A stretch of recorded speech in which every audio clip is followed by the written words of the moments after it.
नमस्कार, जय महाराष्ट्र, जय शिवराय. मी पल्लवी पवार. माझ्या पेजवरती चॅनलवरती तुमच्या सगळ्यांचं स्वागत आहे. आत्तापर्यंत जसं सपोर्ट करत आलात आहे प्लीज तसंच सपोर्ट करा. आणि आता व्हिडिओचं टायटल तर तुम्ही वाचलेलंच आहे. तुम्हाला कळलं असेल की कशावरून व्हिडिओ आहे. तर हां, जर तुम्हाला चांगलं जेवण बनवता येत असेल, उत्तम जेवण उत्तम तुम्ही गृहिणी असाल तर हा व्हिडिओ तुमच्यासाठी आहे. आणि बघितल्याच्या नंतर उशीर करू नका, लगेचच सुरू करा आणि प्लीज शेवटपर्यंत व्हिडिओ बघा. तर चला, मला पण तुमच्यासारखंच म्हणजे ज्या मी आयडिया सांगते ना त्या प्रत्यक्षात मी अनुभवलेल्या असतात, तेच तुमच्यापर्यंत मी शेअर करते. गेले 2 वर्षापूर्वी म्हणजे मला जेवण बनवायला आवडतं. जेवण म्हणजे काय असतं? जेवण म्हणजे डाळ, भात, भाजी, चपाती. आपण नॉनव्हेज खातो तर चिकन, मच्छी वगैरे ह्या सगळ्या गोष्टी. तर जेवण म्हणजे आपण कसे वेगळे पदार्थ नाही बनवत, म्हणजे जसं की हॉटेल्समध्ये रेसिपी असतात तशा नसतात. पण नॉर्मल डाळ, भात, भाजी, चपाती हे जेवण तर सगळ्यांना येतं. आणि मला असं वाटतं की काही लोकं बेस्ट बनवतात. म्हणजे ती डाळ असते ना, ती पण काहीतरी सगळ्यांपेक्षा वेगळी असते. भाजी पण एकाच प्रकारची भाजी, म्हणजे जर समजा भेंडी असेल, कोबी असेल, तर ती भाजी 2-3 प्रकारची पण बनवता आली पाहिजे. म्हणजे हे टॅलेंट पण महिलांकडे असतं आणि खास करून गृहिणींकडे असतं. आणि तुम्हाला आता प्रश्न पडला असेल, तर मी गृहिणी आहे, मी घरी असते, मला जेवण बनवण्याव्यतिरिक्त काहीच येत नाही, तर हा व्हिडिओ तुमच्यासाठी आहे. प्लीज व्हिडिओ शेवटपर्यंत बघा, स्किप करू नका. आवडला तर लाईक करा, कमेंट्स करा आणि जास्तीत जास्त शेअर करा. चला म्हणजे 2 वर्षापूर्वी म्हणजे माझ्या भावाच्या थ्रू मला ना 30 डब्बे मिळाले होते, 30 टिफिन होते. आणि काही कारणास्तव जो मुलगा सोडणारा होता त्याने आम्हाला मधीच धोका दिला आणि त्याने चीटिंग केली. म्हणजे ते डबे त्याने दुसरीकडे ट्रान्सफर केलं, त्याच्या स्वतःकडेच केलं. कारण की कस्टमरचा आणि आमचं कॉन्टॅक्ट नव्हतं. मी फक्त इकडून बनवून त्याला द्यायची आणि तो कस्टमरकडे द्यायचा आणि त्यांच्याकडून पेमेंट घेऊन आम्हाला द्यायचा. त्याच्यामध्ये पण त्याचं होतं मार्जिन, प्लस मी त्याला पेमेंट द्यायची, सोडायचं ते वेगळं होतं. पण असून दे, काही लोकांची बुद्धी म्हणजे कुठेतरी व्यवस्थित काय चालू असेल ना, किंवा तुमच्याकडे जर पैसा यायला लागला तर त्या पैशासाठी जी मेहनत आहे ना ते कोण बघत नाही. पण तो पैसा यायला लागला की तो लगेच दिसण्यात येतो. सो त्याने लगेच हे करून घेतलं. पण असं असतं ना की आपण दुसऱ्याचं वाईट केल्यानंतर देव आपल्याबरोबर पण तीच सिच्युएशन करतो. मी सोडून दिलं तो मॅटर, पण त्याच्यानंतर पण मी स्ट्रगल केली.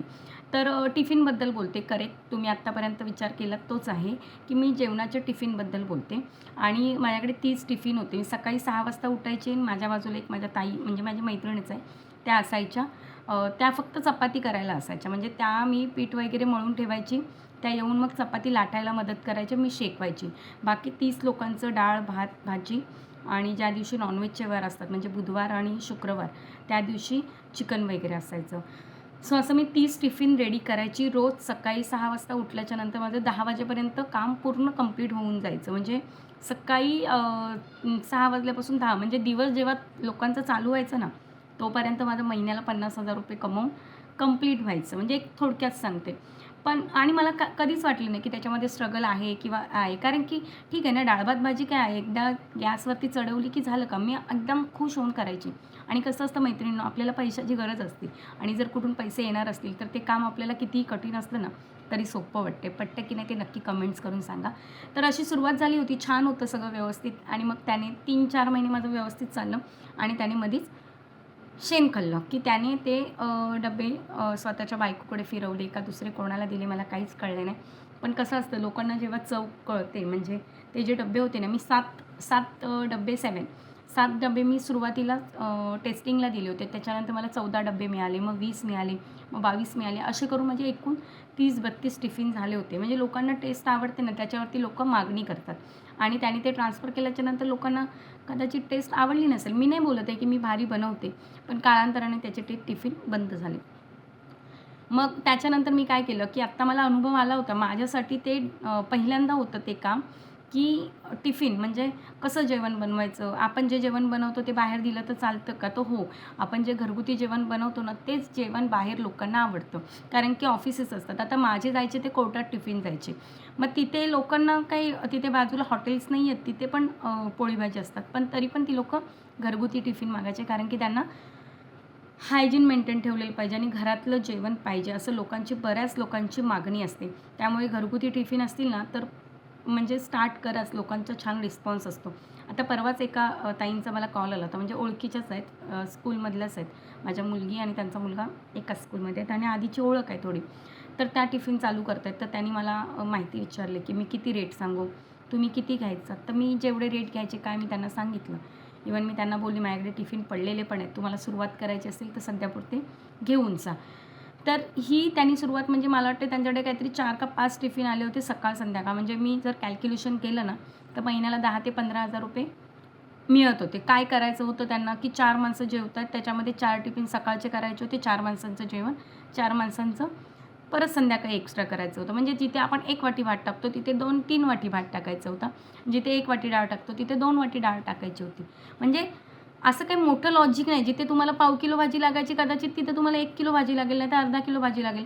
पण तुम्हाला घरात बसून जेवण बनवल्याच्यानंतर दिल्याच्यानंतर दिवसभर तुम्हाला कुठे जायचं नाही आहे. तुम्हाला 8 तासाची ड्युटी करायची नाही, तुम्हाला ट्रॅव्हलिंग नाही करायची, तुम्हाला मुलांना सोडून कुठे जायचं नाही, फॅमिली सांभाळून घरदार सांभाळून तेवढे जरी 10-15,000 रुपये आले तरी काय कमी आहे ना. तर एकदम बेस्ट आहे. मग त्यांनी ते टिफिन बंद केल्याच्यानंतर ना आम्ही स्टेशनला वगैरे म्हणजे आपलं रेल्वे स्टेशन साईडला आहे तर दिघा स्टेशन वगैरे, तर तिथे मी गेले. तिथे आम्ही पॅम्पलेट्स छापले होते छोटे छोटे, जास्त काय असे महाग पण नव्हते छापले, ते सगळीकडे वाटले होते. मग तिथून कॉल यायला लागले किंवा तुम्ही ज्या एरियामध्ये राहता ना तिथे छोटे छोटे कुठे कुठे पॅम्पलेट्स असे चिपकवून ठेवायचे. तुम्हाला कॉल येतात की आम्हाला घरगुती टिफिन हवेत म्हणून. पॅम्पलेट्स लावल्या तुम्हाला उद्या कॉल येईल अशातला भाग नाही. कारण की असं बोललं ना की मग आपलं अपेक्षा लगेच असतात की मी आत्ता ॲडव्हर्टायझिंग केलं आहे, मला लगेच दुसऱ्या दिवशी आलं पाहिजे.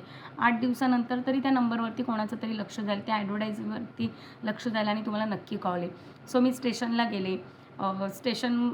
तिथे माझे 3-4 टिफिन होते. म्हणजे लगेच नाही कॉल आले, मला 2-4 दिवसांनी आले. त्याच्यानंतर आमच्या इथे कंपनी आहेत तिथून 2-4 टिफिन होते. असे 10-12 टिफिन माझे चालू होते. पण नंतर परत प्रॉब्लेम झाला की त्या टायमिंगला सम्राट लहान होता. म्हणजे आता जसं चालतोय वगैरे तसं नव्हता, खूप लहान होता. आणि मिस्टर जॉबला जॉबला जातात.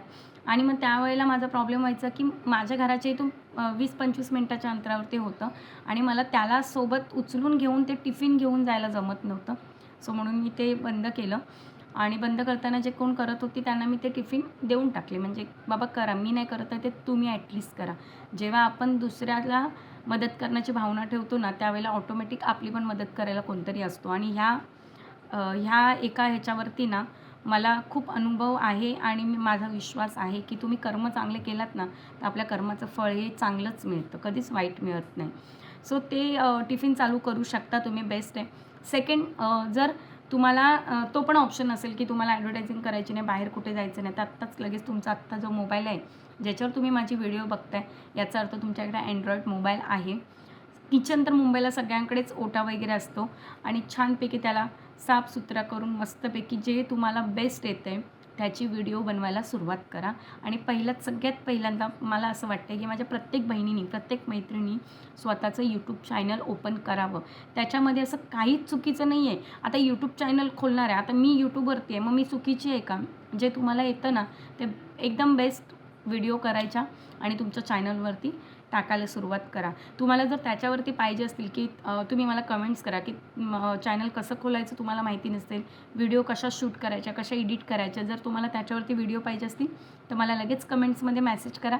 मी तुम्हाला त्याच्यावरती प्रॉपर एकदम आपल्या गावठी आणि सिम्पल आणि गृहिणींच्या भाषेमध्ये मी सांगेल. कारण की कधी होतं की यूट्यूबमध्ये तुम्ही टाकलं की कशा एडिटिंग करायच्या, कसे हे करायचं, तर तुम्हाला एवढ्या भारावर व्हिडिओ येणार आहेत, नाही असं नाही. पण ते कधी असं होतं ना की आपल्यातलंच आपलं माणूस कोणतरी समजावायला असतं की आपल्याला लगेच कळतं. सो तुम्हाला जर त्याच्यावरती सोशल मीडियाचं म्हणजे यूट्यूब चॅनल कसं खोलायचं याच्यावरती व्हिडिओ पाहिजे असतील तर लगेच कमेंट्स करा. मी तुम्हाला डिटेल्समध्ये एकदम प्रॉपर तुमच्या भाषेत, माझ्या भाषेत समजावून सांगेन. तर टिफिनचं नक्की बघा. जिथे शाळा असतील, जिथे गॅरेज असतील, जिथे स्टेशन असतील, पोलीस स्टेशन असतील, जिथे तुम्हाला काय दिसेल ना तिथे सगळ्यांना जाऊन विचारायचं तुम्हाला घरगुती टिफिन हवेत का. आणि पहिली गोष्ट म्हणजे ना लाजायचं सोडा. महिला असतात ना लाजतात खूप की हां मी तिथे जाऊन विचारू कसं की तुम्हाला टिफिन. अरे तुम्हाला इन्कमची गरज आहे, तुम्हाला कामाची गरज आहे. आज एवढ्या तालुक्यातून मला मेसेज येतात, एवढ्या जिल्ह्यातून मला मेसेज येतात की मला त्याचे रिप्लाय पण देता येत नाहीत की तिथल्या माझ्या मैत्रिणींना, माझ्या बहिणींना कामं हवेत. पण तुमच्या घरापर्यंत कोण कामं घेऊन येणार आहे का? आता मी मुंबईमध्ये राहते, मी ठाण्यामध्ये राहते, मी कोल्हापूरला, पुण्याला, परभणीला, इचलकरंजीला मी कामं देऊ शकते का? नाही देऊ शकत. मग कुठेतरी ना स्वतःला एक पाऊल आपल्याला पुढे टाकून स्वतः प्रयत्न करा आणि आजच विचार करायचा सोडा आणि हे 2 ऑप्शन निवडा. फर्स्टवाला तर मी तुम्हाला क्लिअर एकदम डिटेल्समध्ये सांगितलं आहे, तरी पण त्याच्यामध्ये काय तुम्हाला पाहिजे असेल तर कमेंट्समध्ये विचारा. आणि सेकंडवाला पाहिजे असेल तर त्याच्यामध्ये मी तुम्हाला डिटेल्समध्ये व्हिडिओ बनवून टाकेन. पण जर तुम्ही कमेंट्स केलात तर. आणि माझ्या व्हिडिओ पुन्हा एकदा आवडतात की नाही सांगा. आणि प्लीज निगेटिव्ह कमेंट्स कुणी करू नका, पॉझिटिव्ह करा, एकमेकाला मदत करा, एकमेकांचा हात धरून पुढे जा. ऑटोमॅटिक तुमच्यावरची पुढे गेली ती तुम्हाला हात देणार आहे आणि ती पण तुम्हाला वरती घेऊन येणार आहे. तर भेटूया पुन्हा एकदा नवीन व्हिडिओमध्ये, नवीन विचारांसोबत, नवीन आयडियांसोबत आणि नवीन व्यवसायासोबत. तोपर्यंत सगळ्यांना टाटा बाय बाय. जय महाराष्ट्र, जय शिवराय.